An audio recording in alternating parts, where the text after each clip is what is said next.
Godam, Giovanna. Eh, patron, nous sommes arrivés. Patron!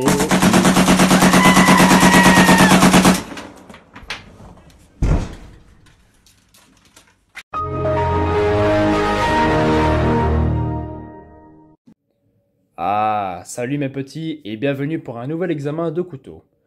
Est-ce que vous êtes adepte de petits fixes, fan de Bowie et vous faites gaffe à vos finances?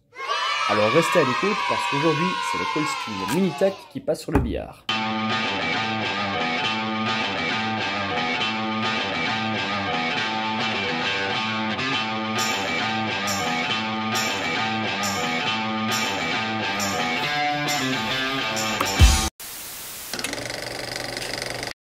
Bon, pour l'historique du couteau, ça va être assez court, hein. Donc ce petit couteau est produit par Cold Steel à Taïwan et fait partie de la gamme Mini-Tac. Des petits couteaux de coups qui ont été déclinés en plein de formes différentes. À la fois utilitaires et défensifs, ce sont des petits fixes très discrets, très légers, franchement économiques, ce qui explique pourquoi ils sont relativement populaires, un petit peu comme la gamme des Spike, pour ceux qui connaissent. Bon, voyons un peu ce que ça donne au niveau de la fiche technique. Pour la forme de lame, eh bien, je vous laisse deviner, hein. Je ne vais quand même pas insulter votre intelligence à ce point-là. Sinon, on a une construction plate semelle. L'acier, c'est du 8CR13 MOV, donc un acier inoxydable chinois d'entrée de gamme, mais voilà, tout à fait correct dans ce cas-ci. La lame, elle mesure 8,8 cm pour un tranchant un petit peu plus long, donc on va dire 9 cm si on prend en compte la courbe. La lame, elle est épaisse de 3 mm. Et la lame est large de 2,8. Les moutures, elle est concave ou creuse. Et on a une finition micro-billet. Voilà, la poignée, ce sont des petites plaquettes en je sais pas quoi en fait. On va dire que c'est une sorte de plastique texturé avec des motifs un petit peu comme un mur de briques. La poignée, elle est longue de 8 cm et elle est épaisse de 8 mm. La longueur du couteau, au total, elle est de 17,5 cm pour un poids de 75 g. Et pour l'étui, comme beaucoup de Cold Steel, l'étui de ce Mini-Tac est en Securex, donc un polymère thermoformé assez résistant et dans ce cas-ci bien ajusté. On n'a pas beaucoup de jeu, un tout petit peu. Au niveau de la rétention, je suis en train de... Donc la rétention, elle est largement suffisante pour le porter autour du cou en toute sérénité, sans craindre une émasculation surprise ou autre incident du genre. Malgré ses qualités, l'étui n'est pas parfait. Bon, déjà, on a le diamètre des rivets, qui est franchement minuscule. Donc on ne pourra pas y adapter les clips standards, style Ulticlip et tout ça, parce que les vis ne passeront simplement pas les trous. Et voilà, pareil pour les passants en paracorde. Donc moi ici, j'ai dû virer les filaments, les brins internes pour ne laisser que la gaine. Autre petit inconvénient, il faut adapter sa prise en main quand on le sort, donc on va le prendre comme ceci et rajouter l'index à la fin. Donc en soi, il faut simplement prendre l'habitude, mais c'est toujours mieux d'avoir un manche directement accessible dans sa totalité. En ce qui concerne le port, eh bien, Cold Steel l'a pensé comme neck knife et fournit une petite chaînette avec. Perso, moi je le trouve un petit peu large pour ça, du coup je le porte derrière la ceinture à 3 heures environ. Mais quelle heure est-il donc? Oh la vache, mais c'est nul! Mais on peut aussi le porter à l'horizontale, bien évidemment. Donc ça se porte assez bien, mais ce sera encore plus discret si vous le portez en inside. Par exemple en attachant l'étui à un bout de lanière ou une corde ancrée à votre ceinture.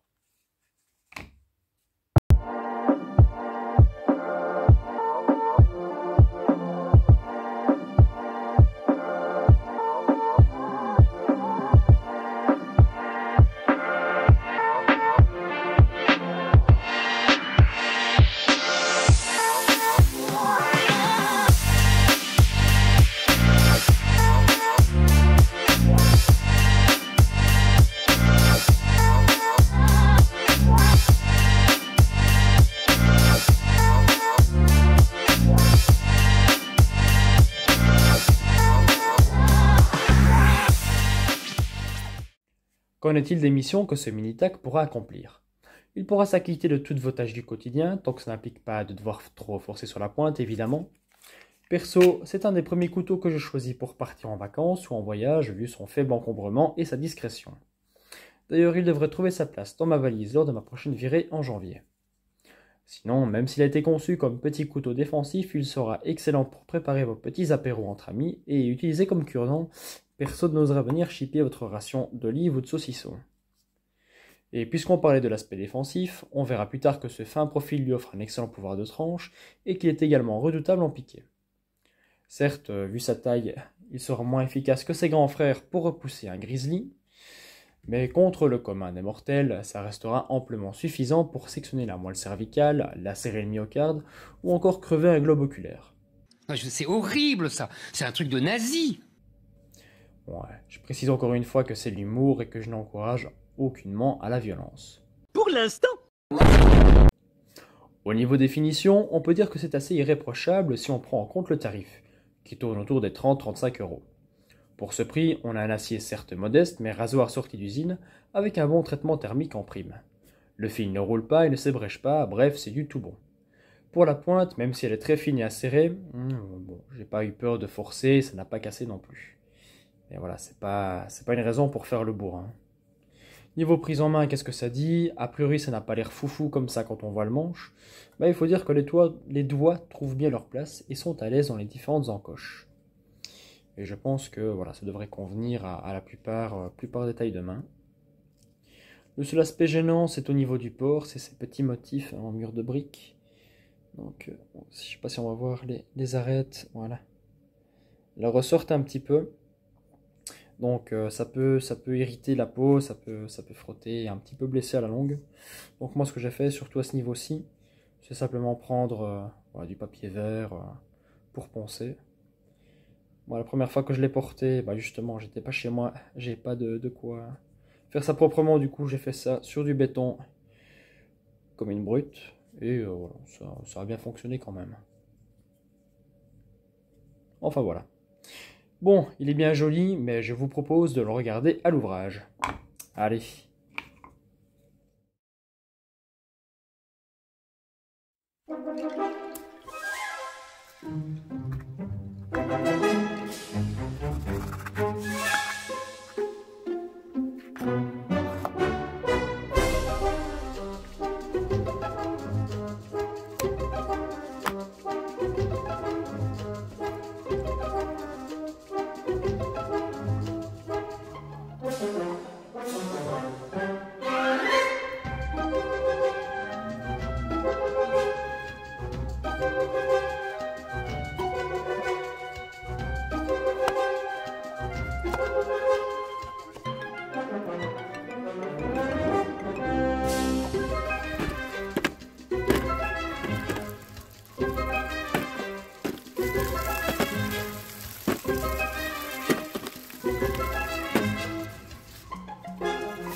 Temps de conclure pour ce Cold Steel.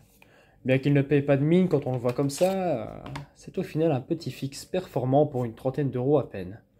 Je suis donc très satisfait, même si j'aurais aimé qu'il vienne avec un autre étui. En tout cas, vous ne ferez pas fausse route en allant jeter un œil sur cette gamme de Minitac. bien que depuis quelque temps il semble qu'ils aient limité leur production à 2 modèles. Celui-ci, le Bowie donc, et la version American Tanto. À vous de voir quelle version vous préférez du coup. Évidemment, je ne peux pas m'empêcher de vous le comparer à d'autres couteaux du même format. Hein. Et pour une fois, la diversité est une richesse, hein, parce que bon, regardez, hop, on a 2 chinois, donc le CRKT Spio et le CRKT Minimalist Katana, un japonais, le Spyderco Street Beat, je dirais même franco-japonais, et un gros américain pure souche, le Tops Unzipper, qui est un couteau pical. Voilà, donc petite comparaison de taille, donc tous des petits fixes EDC à vocation quand même défensive. Hein. On reste quand même dans le même thème. Voilà. Et bien, c'était tout ce que j'avais à vous dire sur ce petit Bowie de poche. Comme d'habitude, je vous invite à vous abonner, à liker et dites-moi en commentaire quel est votre couteau de voyage favori. Allez, à la revoyure les gars.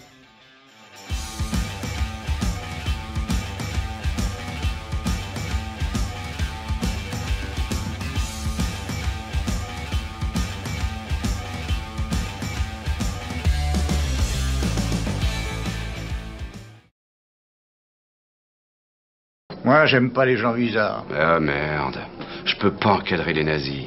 Mais laisse tomber. Précise ta pensée. Pour être tout à fait exact, Ouais. je pense que t'es un ouf, toi, un ouf malade.